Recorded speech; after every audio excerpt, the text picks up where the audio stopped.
Have you ever wondered why the First World War happened? Well, one reason is that the British built a really big boat. In 1740, the poem and song Rule Britannia became the leitmotif of the Royal Navy and indeed Britain herself. Britannia rules the waves wasn't just a catchy slogan, it was true. From the mid-1700s to the turn of the 20th century, the British boasted the largest and most powerful navy on the planet.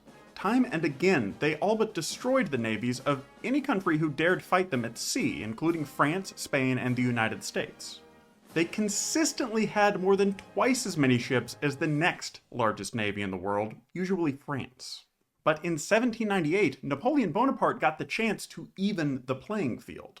He met with one of the century's most important inventors, Robert Fulton. He had the revolutionary idea of powering a ship not with sails, but with a steam engine. The technology of steam power was still in its infancy, but was clearly set to revolutionize industry and warfare. Although an American, Fulton sincerely wanted France to benefit first from his invention. Unfortunately for France, Napoleon was a bit of a dick. He said that Fulton's so-called discovery existed only in his imagination, and called him a charlatan only on the search for money. This cost France a much-needed advantage over the British Navy, and indeed, Fulton soon moved to Britain to share his ideas there. The British, though, were already number one, and so had no real reason to adopt Fulton's revolutionary ideas of naval warfare. He instead moved back to the United States, where his ideas were finally put to the test with the invention of the steamboat.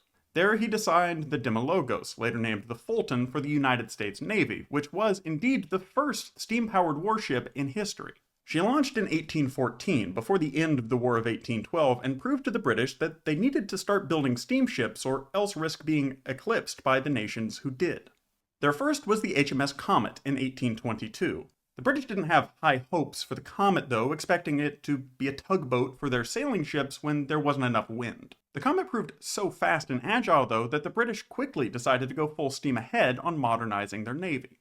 Thanks in large part to Fulton, though, the US maintained more than twice the tonnage of steam-powered ships by 1848. To be fair, though, most of America's ships were steam-powered riverboats, and their navy never really came close.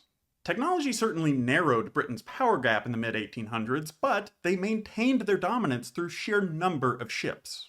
And they made sure not to let their dismissal of new technology happen again.